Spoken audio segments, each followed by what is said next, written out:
Welcome to Court Helicopter Explainer. This is the explainer, the fourth version of family law. We shall be dealing with the question, who can you marry by law? And who does the law prohibit to be a marriage partner or a spouse? There are two types of categories of people. The first category is the category that is involved in the civil marriage, African Christian marriage, the Hindu marriage. In these marriages, one is prohibited from marrying any blood relative, any form of a blood relative, any form of a relative that has come to be a relative by virtue of blood or by virtue of marriage. These ones are in this category. Section 10 of the Marriage Act provides that one cannot marry one's grandparent. You can't marry a child, a grandchild, a sister, a brother, a cousin. Mark the word cousin. You cannot marry a cousin, a great aunt, an uncle, a niece, a nephew, or you can't marry a grandchild of a former spouse.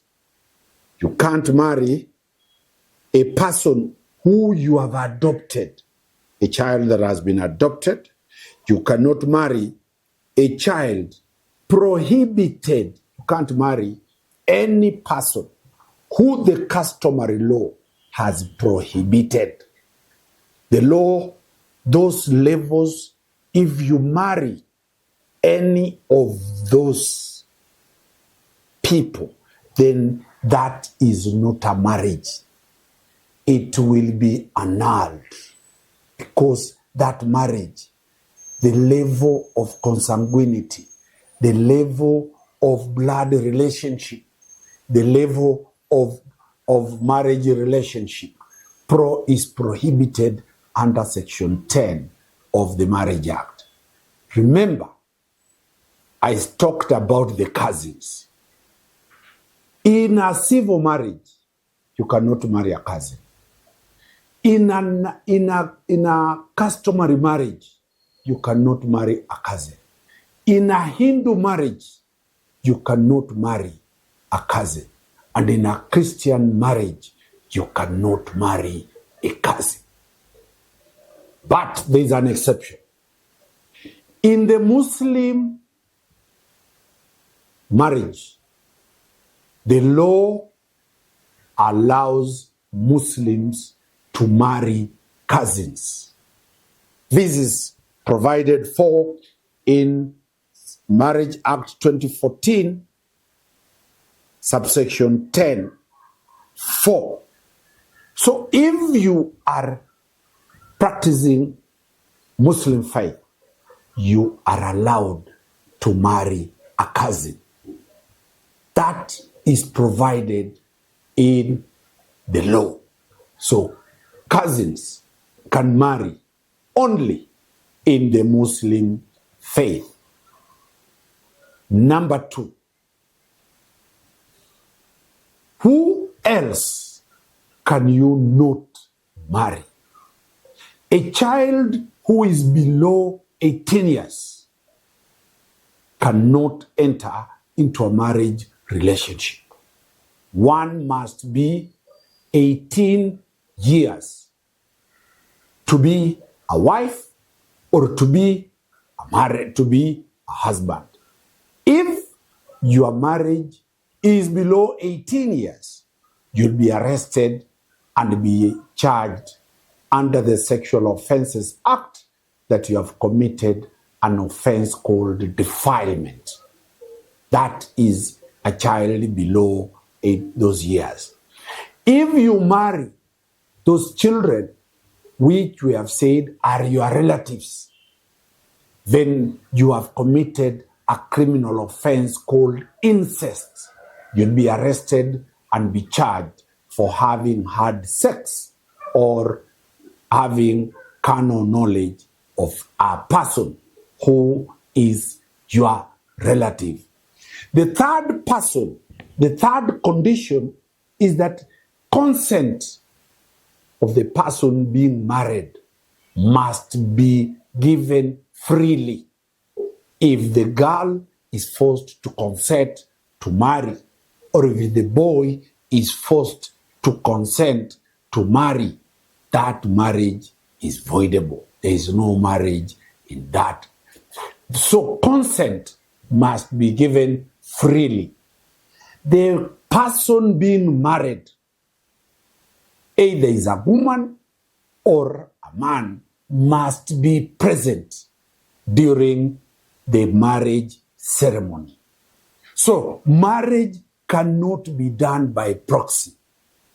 One person cannot go and conduct a marriage with another person who is not present. Physical presence, whether it is virtual presence or physical presence, that marriage must be there.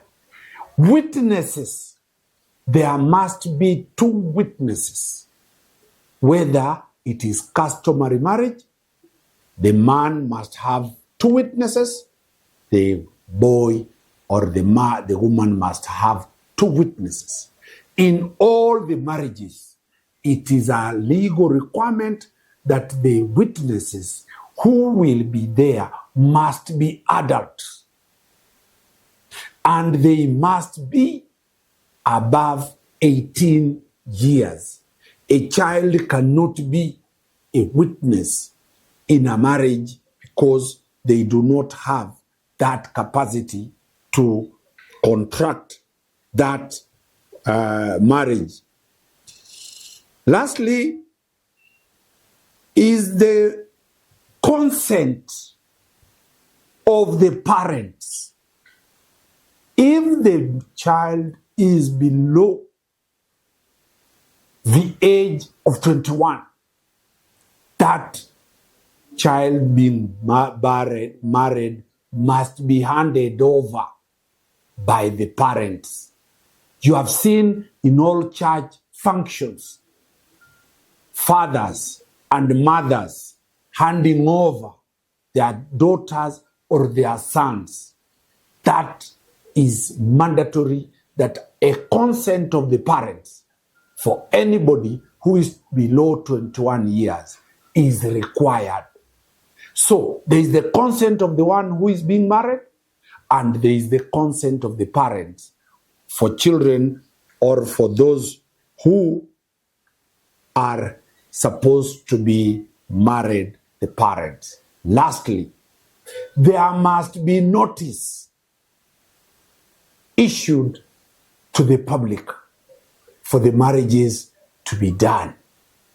Marriages are conducted in public places. The places for conducting marriages by law, all those places must be gazetted to be places for marriages. All religious shrines, all religious cathedrals, all religious churches, all religious temples in the Hindu church, all the Muslim mosques are gazetted as places to conduct marriages.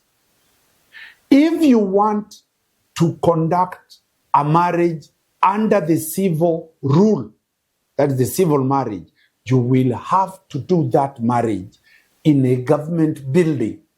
That is where the registrar of marriages conducts marriages in gazetted places called the offices of the marriage registrar.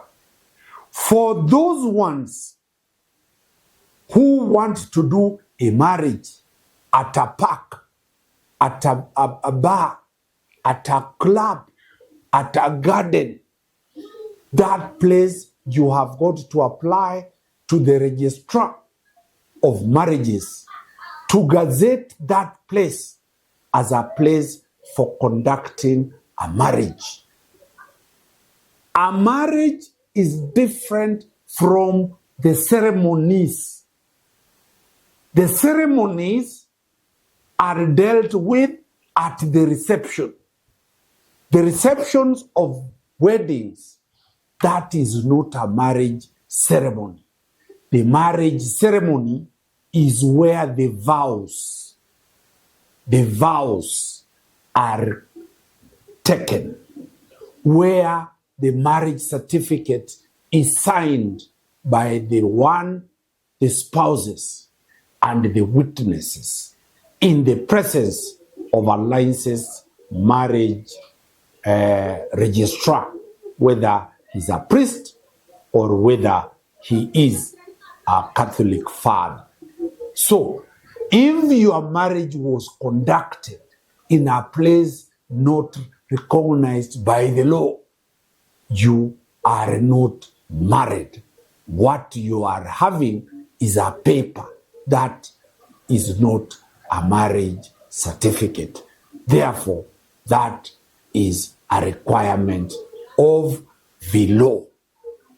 Lastly, there are people who are marrying foreigners, young women, Kenyan women, who are marrying foreigners.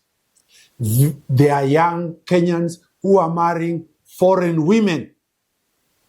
We shall be discussing the law that deals with marriage between foreigners and marriages that are conducted outside the country in the next episode on family law. Family Explainer from Court Helicopter News Explainer. Thank you very much. Wakili Danstan Omari.